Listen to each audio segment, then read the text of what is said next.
Jamaah kaum muslimin rahimakumullah, pada kesempatan yang berbahagia ini tidak lupa kita bersyukur kepada Allah Subhanahu wa taala.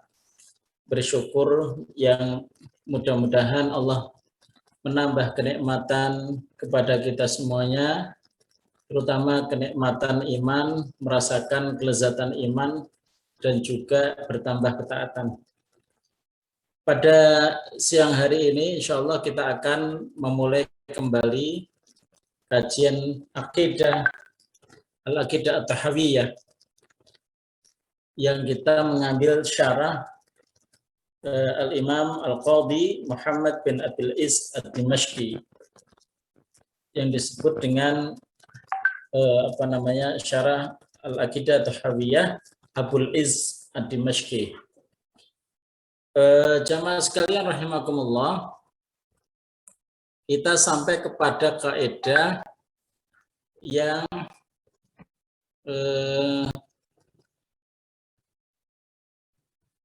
ke-9, kaidah dalam matan Al-Aqidah Tahawiyah, yaitu wala yushbihul anam, dan Allah itu tidak serupa dengan makhluk. Al-anam itu manusia, ya, makhluk, ya. Bisa al-khalq, makhluk, bisa al-anam, bisa bashar. Jadi ada yang namanya manusia itu bisa anam, bisa al-khalq, bisa makhluk, bisa al-bashar. Itu semua menunjuk kepada satu makna, yaitu yang namanya manusia. Maka kaidah ini ketika mengatakan wala yushbihul anam, artinya Allah Subhanahu wa taala tidak serupa dengan manusia. Dan Allah tegaskan di dalam Al-Qur'anul Karim surat Asy-Syura ayat ke-11, A'udzubillahi minasyaitonirrajim, laisa kamitslihi syai'un wa huwas samiul basir. Allah tidak sama dengan apapun. Wa huwas samiul basir, Allah Maha mendengar dan Allah Maha melihat. Asy-Syura ayat 11. Sehingga ini membantah pada orang yang menselisih madzhab Ahlussunnah wal Jamaah bahwa Ahlussunnah itu menyerupakan, tidak. Jadi ketika Ahlussunnah mengatakan Allah misalnya mempunyai tangan, yadullah fawqa aydihim, tangan Allah di atas tangan mereka, bukan berarti Ahlussunnah itu menyamakan Allah dengan tangan-tangan manusia. Ya, bahkan ada di dalam hadis itu sesungguhnya hati anak Adam itu baina asabi'ir rahman, di antara jemari zat yang maha pengasih.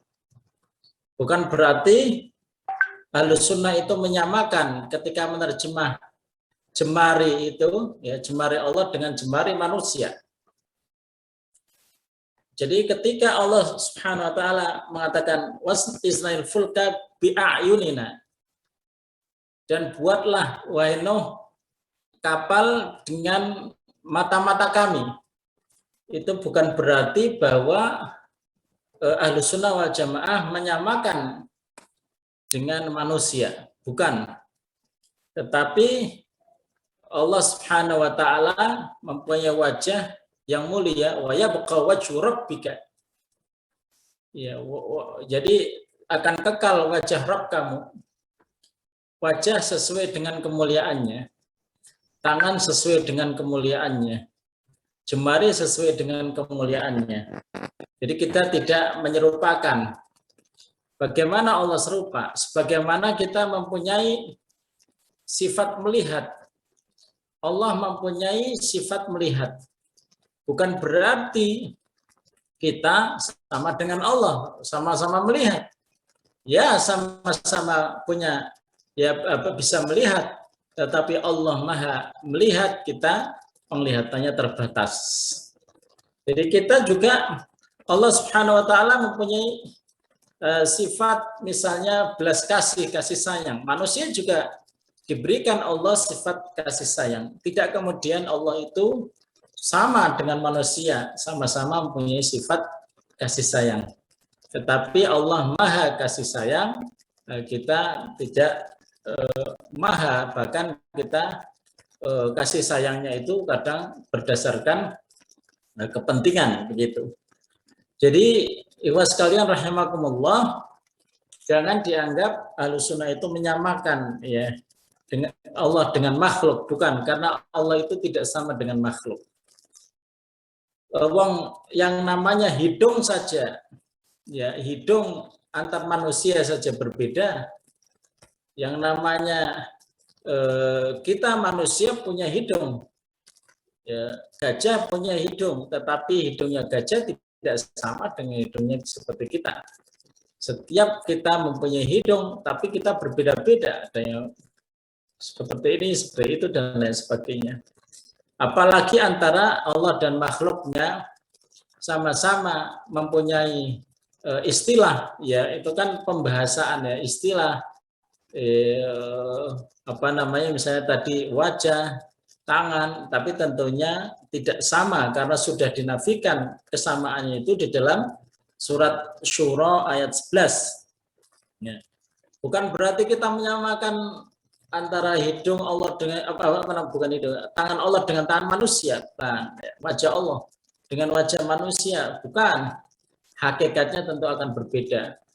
Sebagaimana Allah nanti bisa dilihat di akhirat oleh kaum mukminin, seperti terangnya itu seperti kita sangat jelas sekali seperti bulan purnama, jelas sekali ya.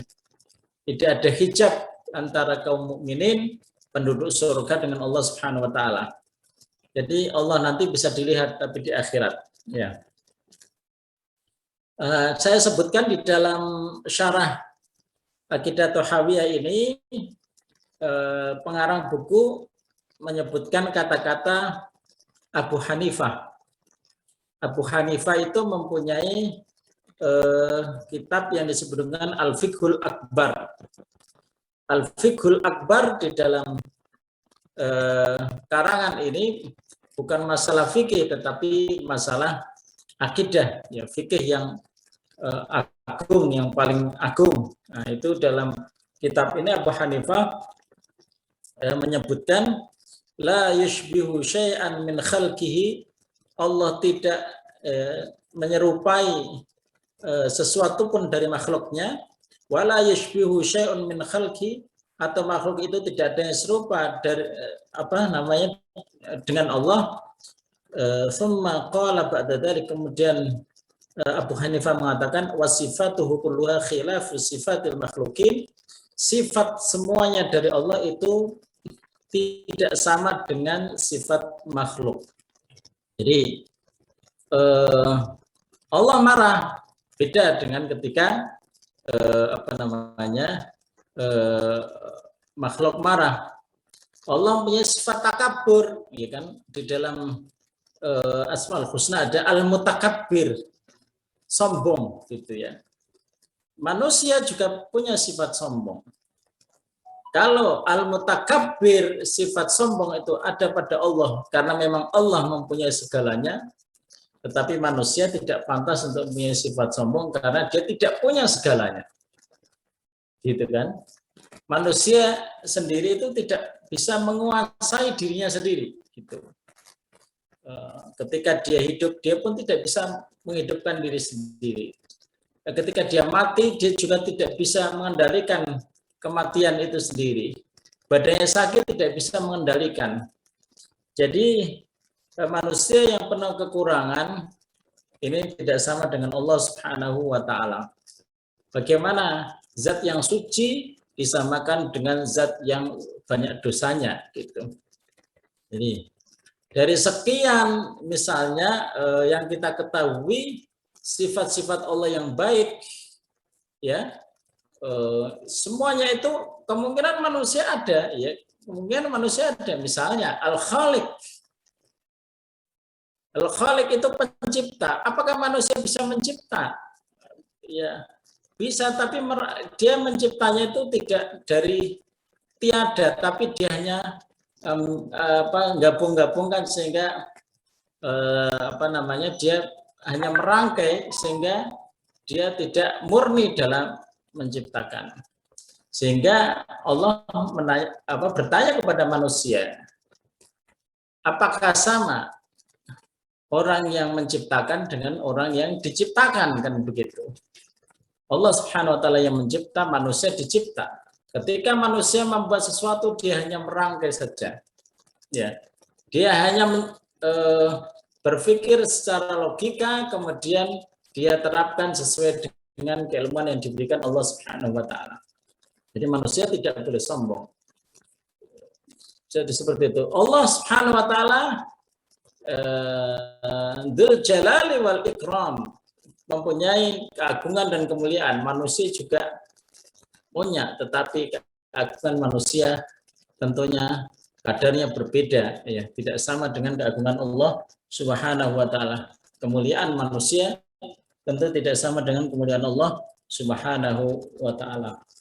Jadi inilah yang harus difahami sebagai seorang makhluk manusia, memang dia tidak sombong. Dan kesombongan itu pertama kali yang memberi contoh adalah Iblis alaihissalam ketika disuruh sujud kepada Nabi Adam, dia mengatakan ana khairun minhu, saya lebih baik dari Adam. Khalaqtani min narin, engkau menciptakan aku dari api ya Allah, wa khalaqtahu min tin, dan engkau menciptakan Adam dari tanah liat. Jadi kenapa aku disuruh kepada orang yang lebih rendah derajatnya? Jadi ikhwas sekalian rahimakumullah, maka manusia di dalam Al-Qur'an ingin sadarkan oleh Allah Subhanahu wa taala bahwa kamu mungkin bisa berpikir, mungkin kamu bisa membuat sesuatu, mungkin kamu bisa ini, bisa itu. Yang tadinya kamu tidak bisa berjalan, kemudian Allah membuat kamu berjalan. Yang tadinya Allah Subhanahu wa taala membuat kamu lemah, sekarang Allah buat kamu bisa kuat, begitu.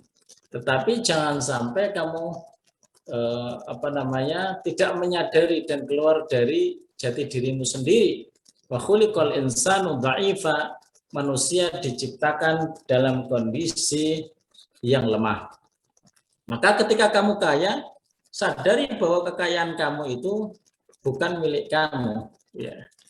Sehingga di dalam Al-Qur'an disebutkan bahwa inti daripada apa yang dimiliki manusia itu adalah milik Allah Subhanahu wa taala. Itu jadi istilahnya adalah malullah, ya. Malullah, hartanya Allah.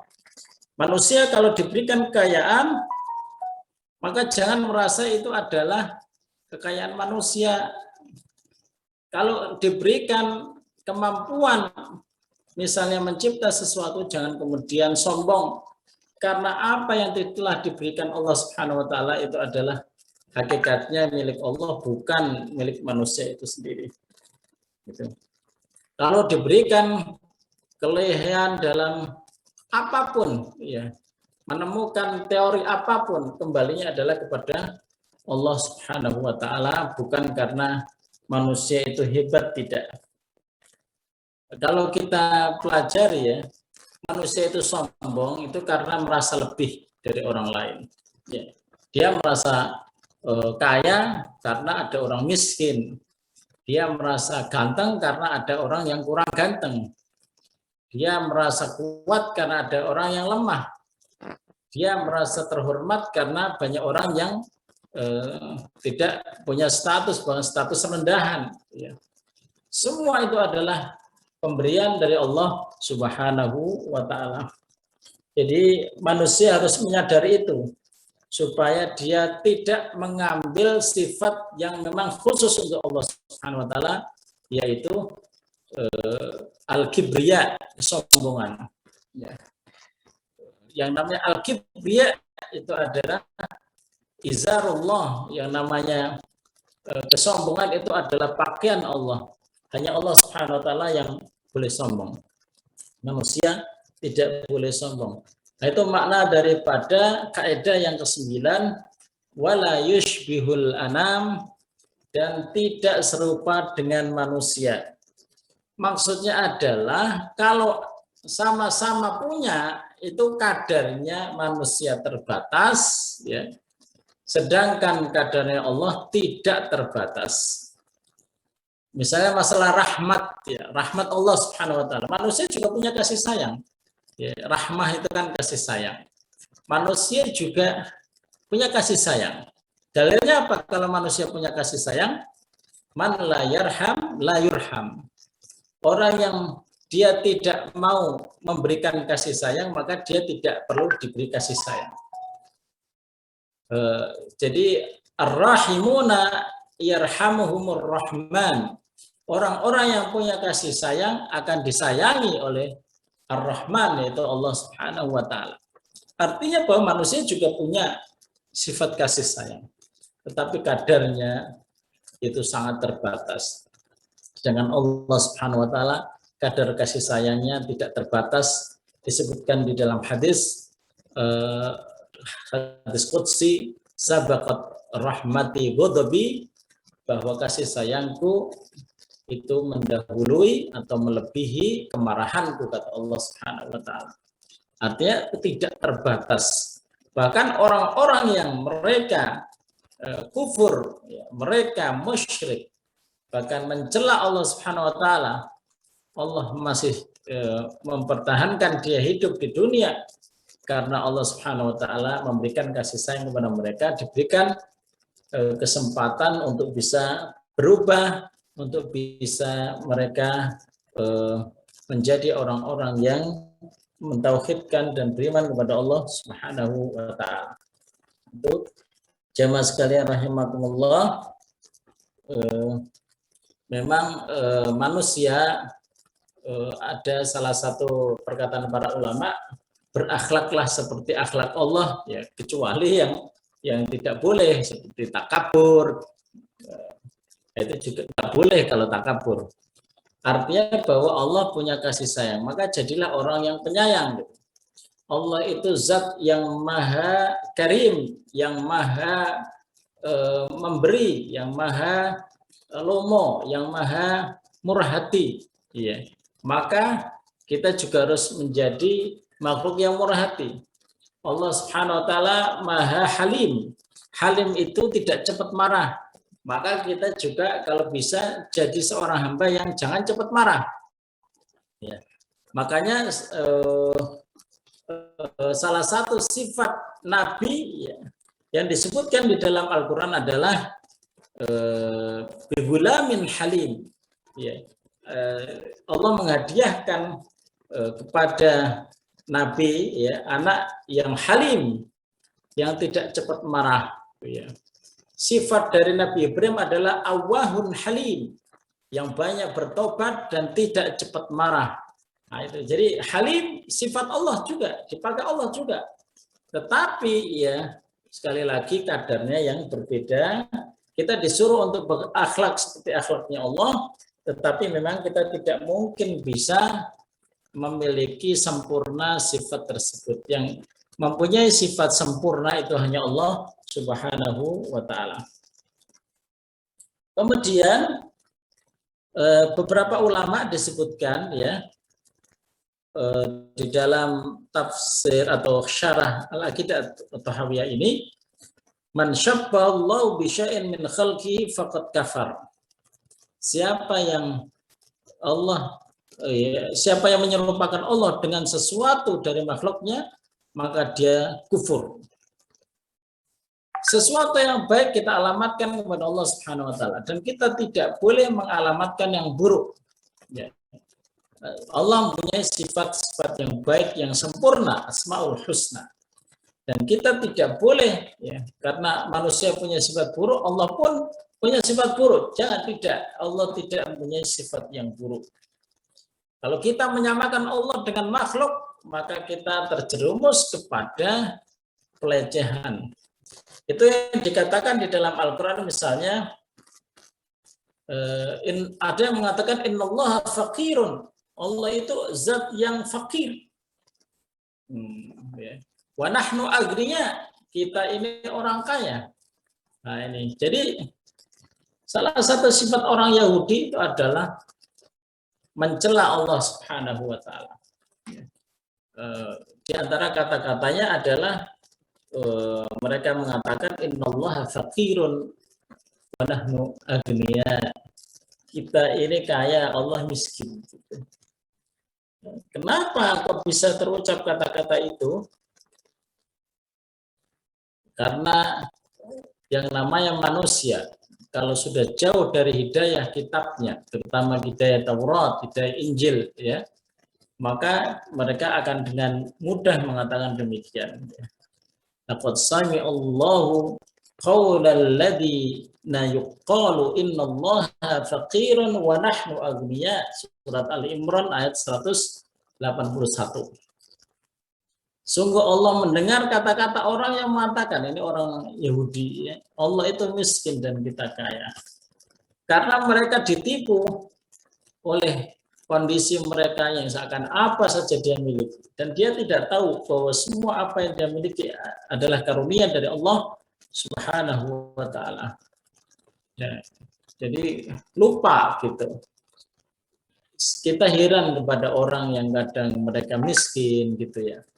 Mereka mencari rupiah ya 10.000, 20.000, 30.000, tapi ketika mereka lewat masjid, mereka tidak menyembah orang yang memberi rizki, zat yang memberi rizki, yaitu Allah Subhanahu wa taala. Mereka lewat saja.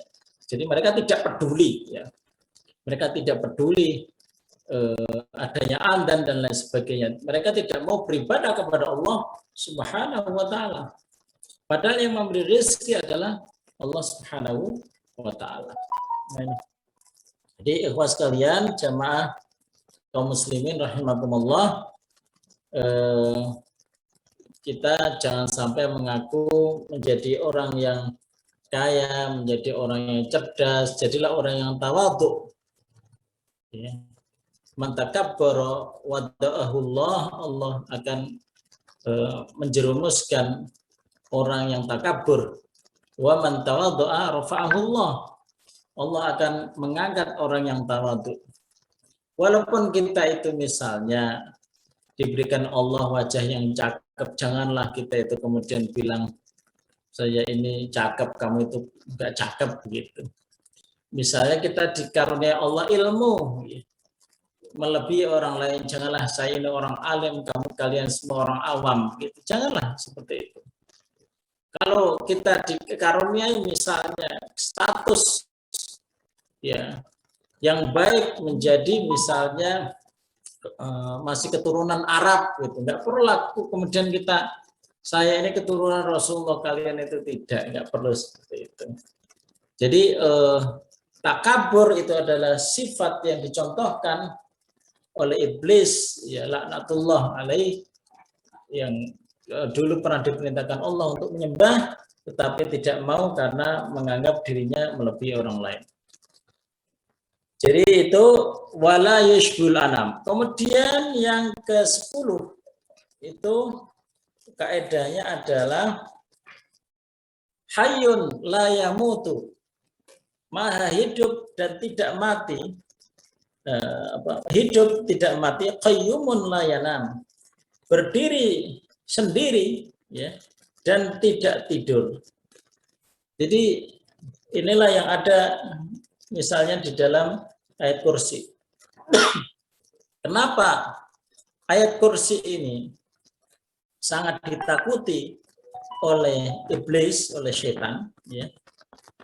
Karena di dalam ayat kursi ini menjelaskan tentang tauhid yang harus kita yakini sebagai seorang muslim, di mana kita menegaskan Allah itu adalah zat yang maha hidup, Al-Qayyum, yang dia itu berdiri sendiri. La ta'khudhu sinatun wala naum, tidak sedikit pun pernah ngantuk bahkan tidur gitu, enggak akan pernah.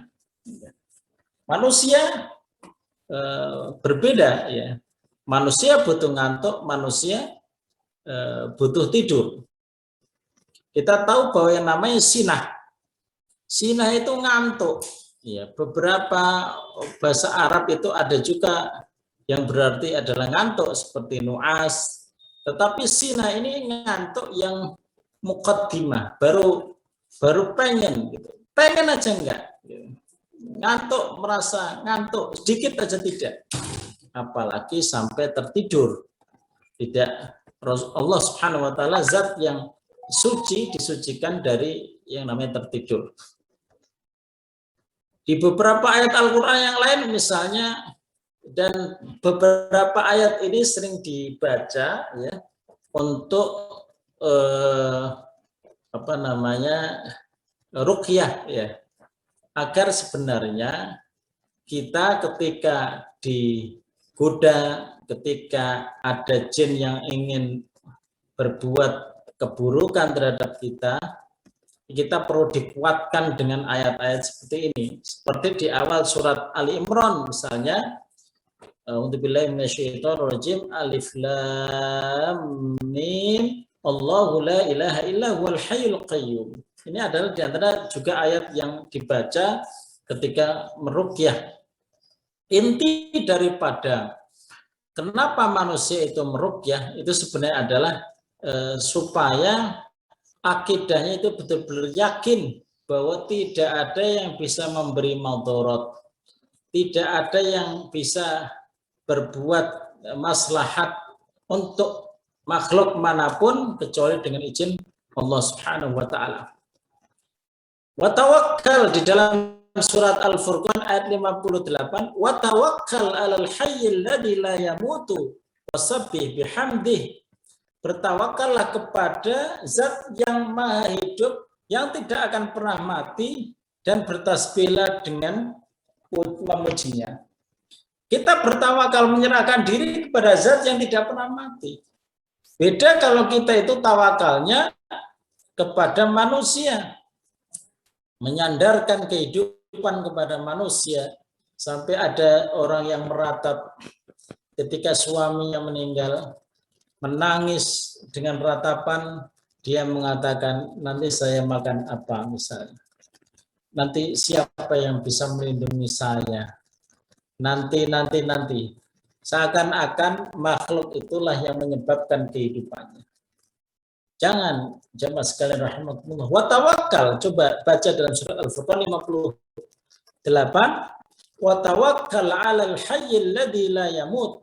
Kalau mau tawakal itu kepada zat yang tidak pernah mati begitu. Jangan kepada zat yang mati.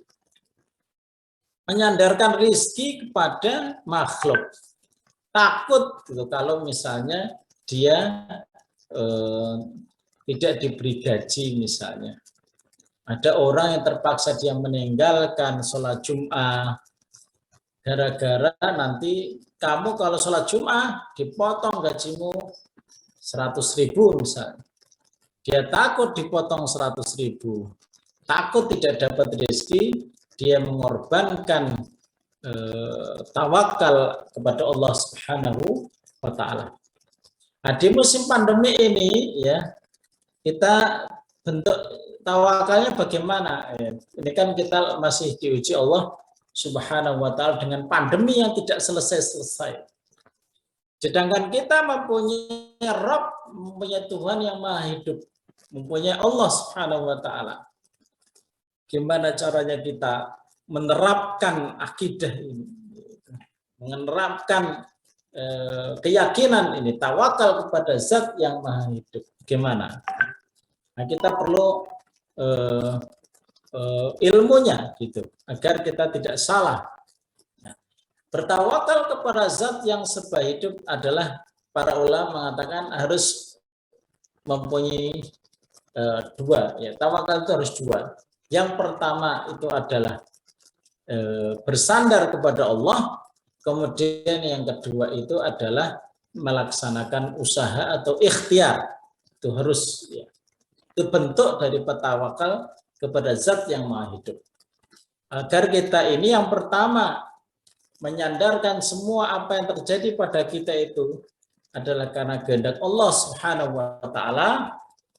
Kemudian yang kedua, jangan sampai kita meninggalkan usaha, ya. Jadi perlu kita jaga protokol kesehatan dan lain sebagainya, itu wajib, ya. Hukumnya adalah wajib karena Rasulullah Shallallahu Alaihi Wasallam tawakal, ya tawakal karena Allah pasti menolongnya, kan begitu. Ya, yang namanya jundullah, wa inna jundallahi lahumul ghalibun, sesungguhnya pasukan Allah itu pasti menang.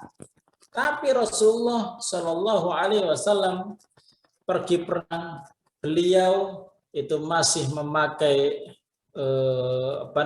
topeng dari besi, ya, melindungi dirinya, memakai baju besi,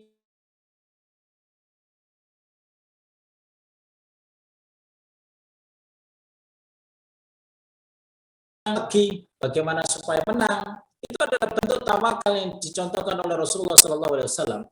Maka ketika kita menghadapi pandemi, musuh yang tidak kelihatan, maka kita perlu pakai masker, maka perlu kita cuci tangan, kita menghindar dari orang yang sakit, kita berjarak, dan itu adalah bagian daripada yang dicontohkan oleh Rasulullah Shallallahu Alaihi Wasallam.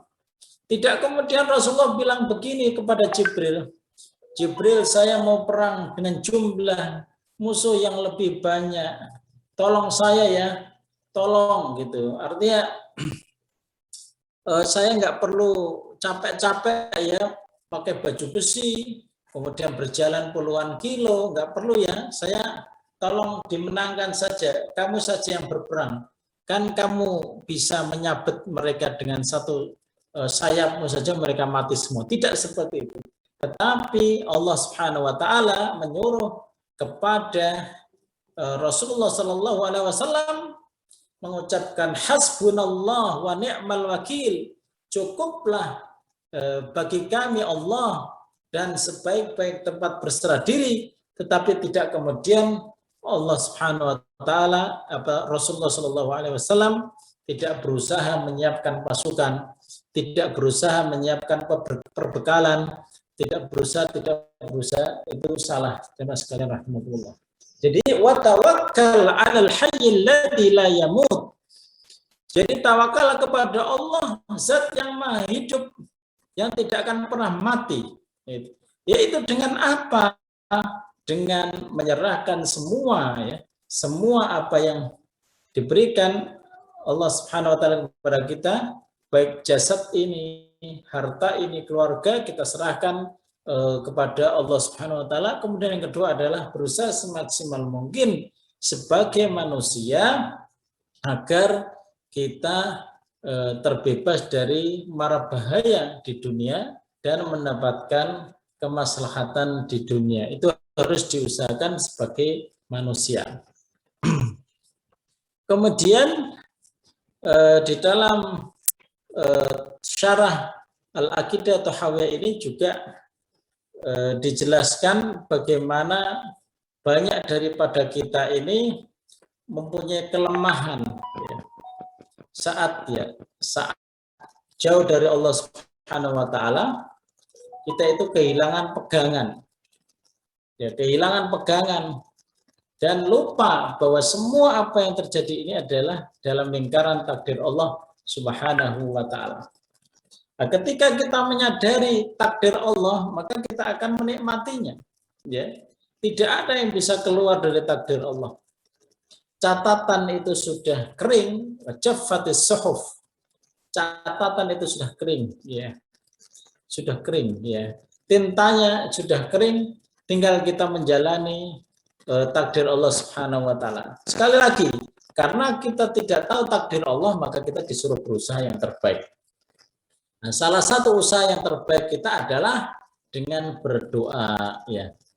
Setiap pagi kita diminta mengikuti Rasulullah SAW membaca Allahumma inna nas'aluka al-'afwa wal 'afiyah fid dunya wal akhirah. Ya Allah, kami meminta pengampunanmu, pemaafanmu, dan kami meminta supaya tetap dijaga kesehatan. Kemudian kita berdoa, Allahumma afini fi sam'i, Allahumma afini fi badani, Allahumma afini fi basari, la ilaha illa anta.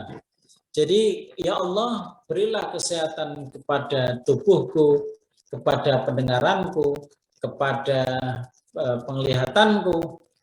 Ya Allah, tidak ada Tuhan, tidak ada ilah yang hak disembah kecuali Engkau. Jadi kita diminta untuk berdoa yang baik, yang baik, yang baik, yang baik. Tetapi semuanya dalam lingkaran takdir Allah Subhanahu wa ta'ala. Oleh sebab itu, jamaah sekalian rahimakumullah, mari kita perkuat itu. Kita mempunyai Tuhan, kita mempunyai ilah sesembahan yang dia hidup tidak akan pernah mati, tidak pernah tidur. Maka jangan sampai kita lengah dalam hal itu. Ini malam-malam tidak ada yang tahu, Allah Maha tahu. Kita berada di tempat yang sepi, tidak ada siapa-siapa, Allah di mana-mana. Malaikat akan mengiringi orang yang talabul ilmi, mencari ilmu. Malaikat akan membersamai orang yang beribadah. Kita tidak sendiri. Ya. Ketika kita ibadah, kita tidak sendiri. Ketika kita berjalan, kita tidak sendiri. Kita bersama malaikat yang baik. Bahkan di dalam hadis, kalau kita mau belajar ya, di dalam hadis Rasulullah Shallallahu Alaihi Wasallam itu ada penegasan tentang bagaimana malaikat itu membersamai orang sholat malam. Ya.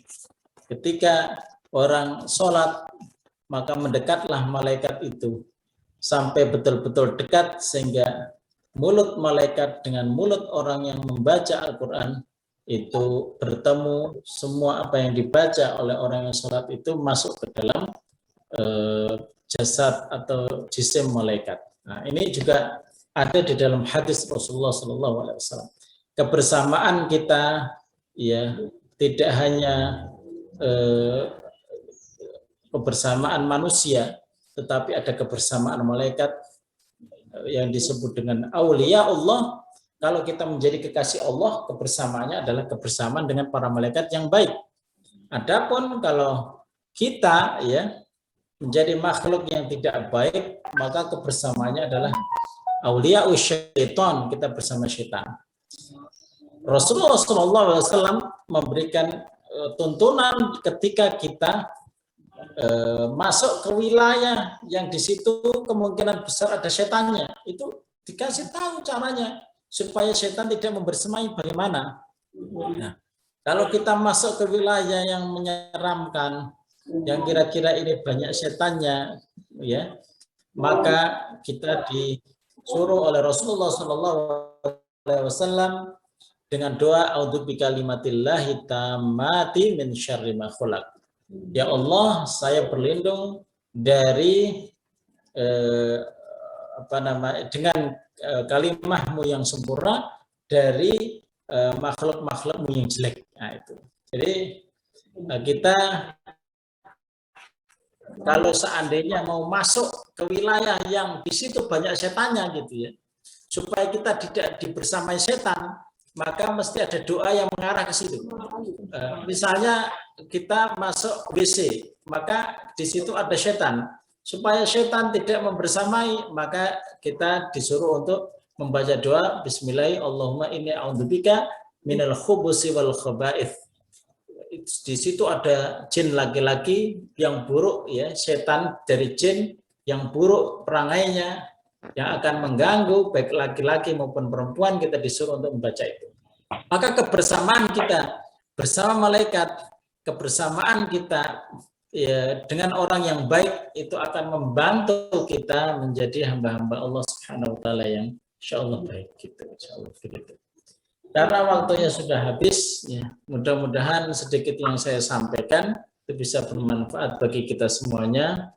Kita sudah membaca 2 kaidah, yaitu kaidah nomor 9, Allah tidak sama dengan makhluk. Yang ke-10 yaitu Allah itu hayyun la yamut, hidup tidak mati, qayyumun la yanam, maha qayyum artinya berdiri sendiri tidak butuh yang lain ya. Qaimun bi nafsihi muqimun li ghairi. Nah, jadi tidak butuh, la yanam, tidak akan pernah tidur. Wallahu taala alam. Qul qouli hadza wa astaghfirullahal adzim li wa lakum.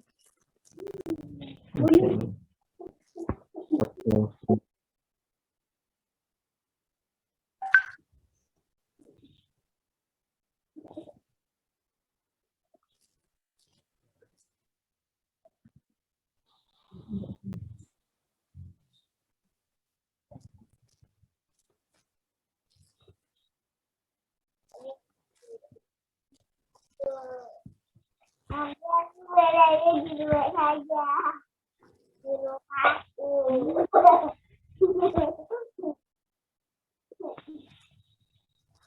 Saya baca sendiri aja nggak apa-apa.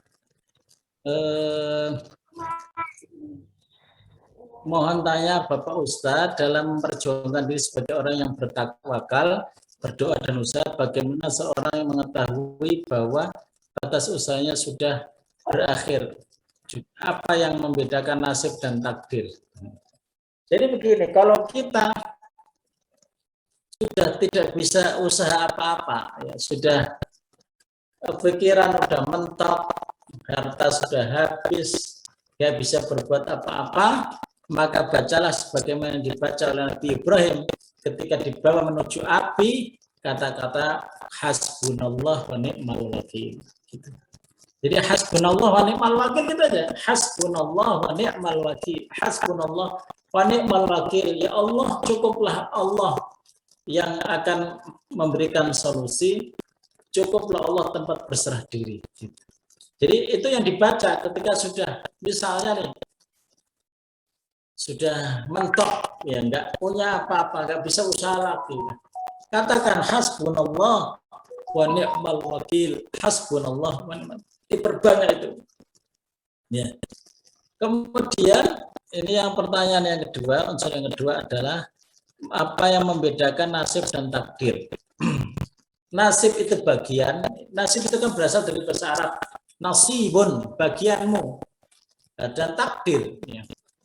Nasib dan takdir. Kalau nasib ya ada dua, takdir juga ada dua, sama aja sebenarnya nasib dan takdir itu. Nasib itu adalah bagianmu, ketentuan Allah bagimu, takdir adalah ketetapan Allah bagimu, sama saja. Ada nasib baik, ada nasib buruk, ada takdir baik, ada takdir buruk, itu adalah rukun iman yang keenam. Antuk minabil qadari khairihi wa syarrihi. Untuk beriman kepada takdir Allah, baik yang enak maupun yang tidak enak. Kita mempunyai dua takdir itu, ya. Nasib.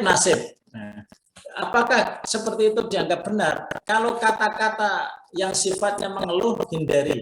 Ya, kata-kata yang harus kita baca itu ya kata-kata yang baik. Bisa qadarullah, itu sudah takdir Allah. Wa masya'a fa'al, yang Allah inginkan pasti akan terjadi. Gitu. Jadi tidak perlu kita nasibku kok kayak begini terus gitu. Mengeluh seperti itu berarti tidak bisa menikmati takdir. Manusia itu takdir yang baik, takdir yang buruk dinikmati saja. Kalau kita pas takdirnya buruk, bersabar. Jadi gini, sebenarnya sabar dan syukur itu dua sisi mata uang, ya.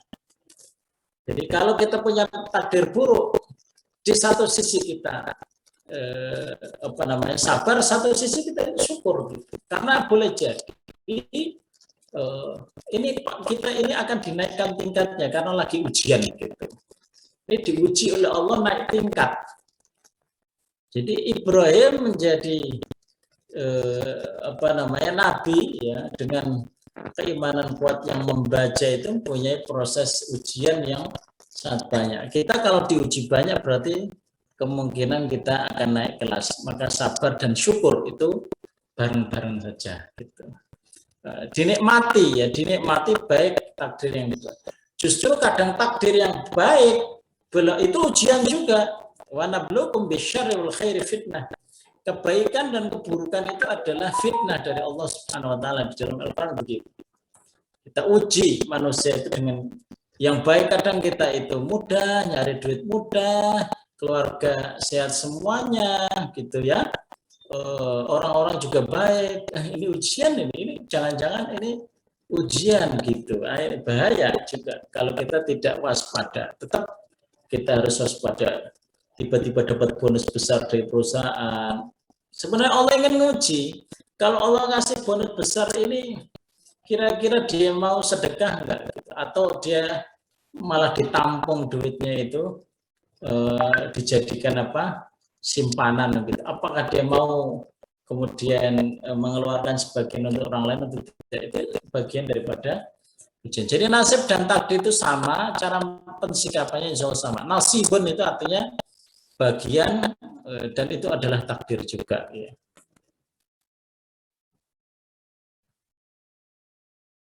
Jadi ada pertanyaan yang selanjutnya, pembeda doa hasbunallah dan hasbiyallah dalam Al-Quran itu doanya Nabi Ibrahim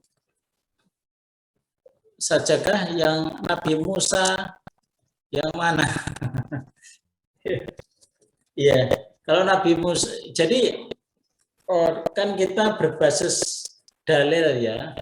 Ketika Nabi Ibrahim mau dilempar ke dalam api, ya itu kan hasbunallah wa ni'mal wakil.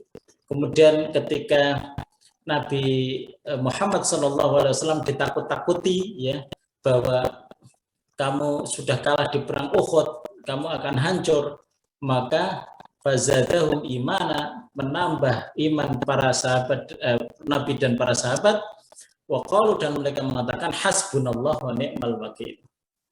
Nah, Nabi Musa alaihissalam di dalam ceritanya ya banyak juga doa. Jadi apakah Nabi Musa pernah mengatakan hasbunallah wa ni'mal wakil? Wallahu ta'ala alam, tetapi ya kita berbasis dalil. Mungkin ada, mungkin ya lafaznya lain ya, lafaznya lain. Seperti di dalam salah satu ayat Al-Quran itu, wa alaihi fatawakkalu, hanya kepada Allah lah kalian bertawakal, in kuntum mu'minin, jika kalian adalah orang mukmin. Itu kata-kata Nabi Musa alaihissalam. Jadi tawakal juga ada. Jadi inti dari tawakal, karena tawakal itu kan wajib di seluruh orang yang beriman ya. Wa 'alallahi falyatawakkalul mutawakkilun wa 'alallahi falyatawakkalul mu'minun. Dan hendaknya kalau memang kalian beriman ya tawakallah. Jadi tawakal itu sifat wajib bagi semua yang beriman. Kita yakin bahwa seluruh nabi itu mempunyai tawakal, dan mereka pasti tawakalnya hanya kepada Allah Subhanahu wa ta'ala. Nah, kata-kata hasbiyallah itu sama saja. Ya, hasbiyallahu la ilaha illa huwa.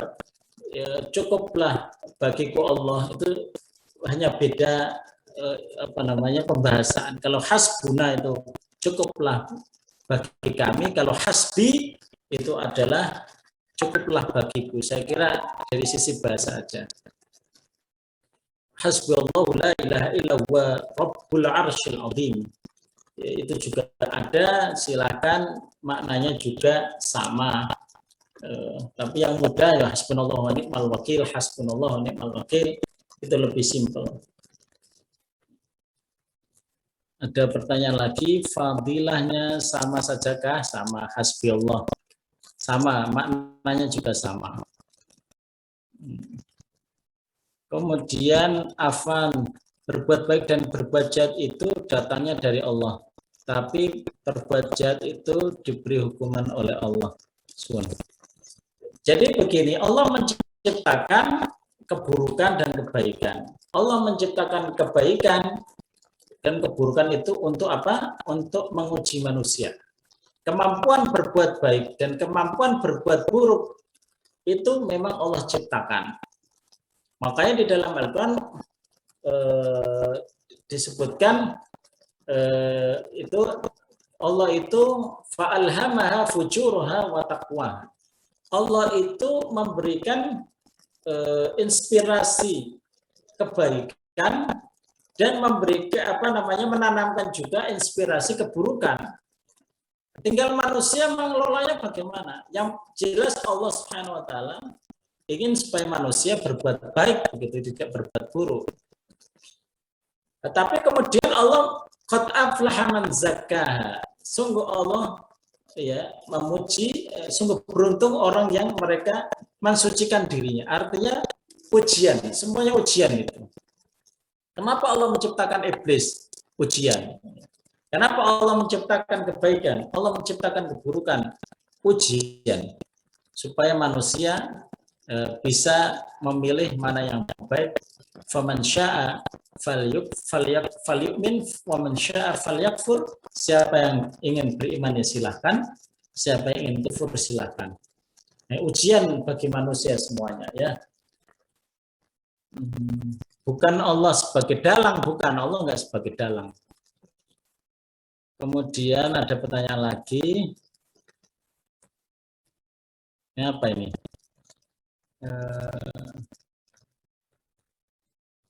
Sudah ya?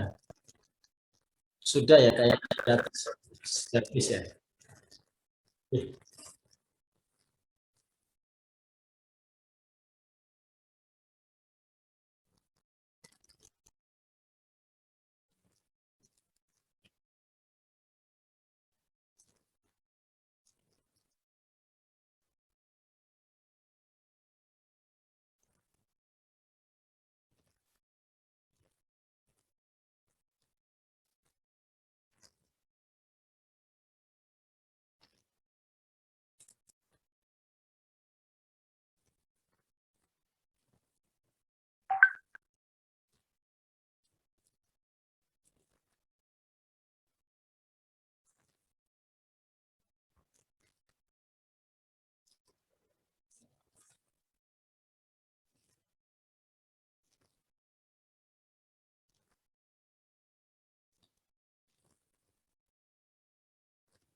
Astaghfiruka wa atubu ilaik.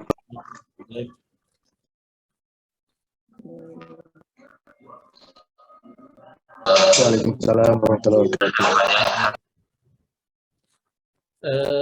Ini enggak direkam nggih? Acaranya nggih. Mboten direkam. Oh, direkam. Waalaikumsalam warahmatullahi wabarakatuh.